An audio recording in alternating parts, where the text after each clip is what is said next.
আসসালামু আলাইকুম ওয়া রাহমাতুল্লাহি ওয়া বারাকাতুহু। সম্মানিত ভিউয়ার্স, আশা করি আপনারা সবাই ভালো আছেন। তো আজকে আমার এই চ্যানেলে নতুন একটি লং ভিডিও নিয়ে হাজির হলাম আপনাদের সামনে।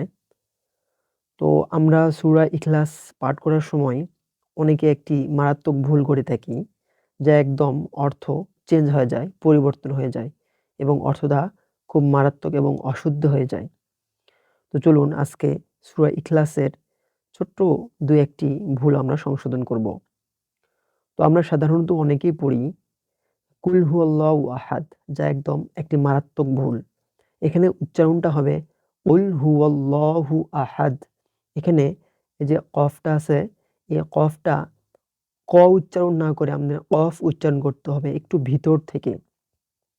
তো এখানে আমাদের সঠিক উচ্চারণটা হবে কুল হুয়াল্লাহু আহাদ। আর যদি এখানে আমরা কেউ কুল বলে ফেলি, কুল অর্থ হলো খাওয়া, তাহলে অর্থ হয়ে যায় খাও আল্লাহ একজনকে, নাউজুবিল্লাহ। অতএব এখানে আমাদেরকে উচ্চারণ করতে হবে কুল হুয়াল্লাহু আহাদ।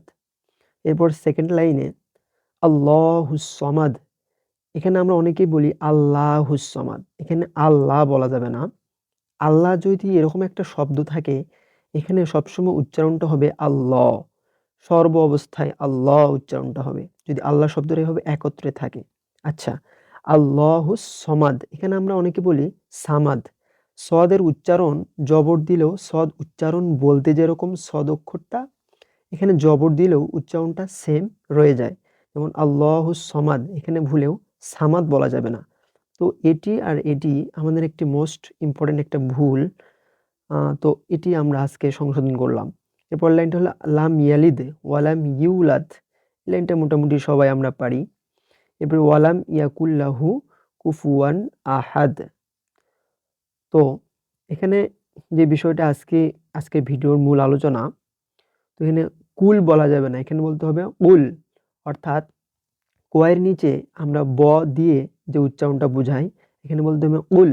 অর্থাৎ এটি হলো সঠিক, আমাদের এই উচ্চারণটা সঠিক এবং এই উচ্চারণটা ভুল। তাহলে সূরা ইখলাসটা আমরা সঠিকভাবে একবার পাঠ করে দেখি।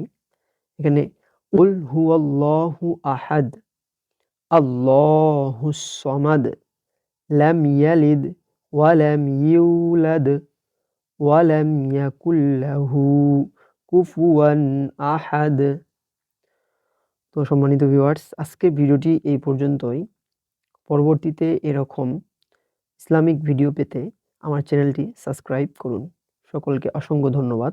আসসালামু আলাইকুম ওয়া রাহমাতুল্লাহ।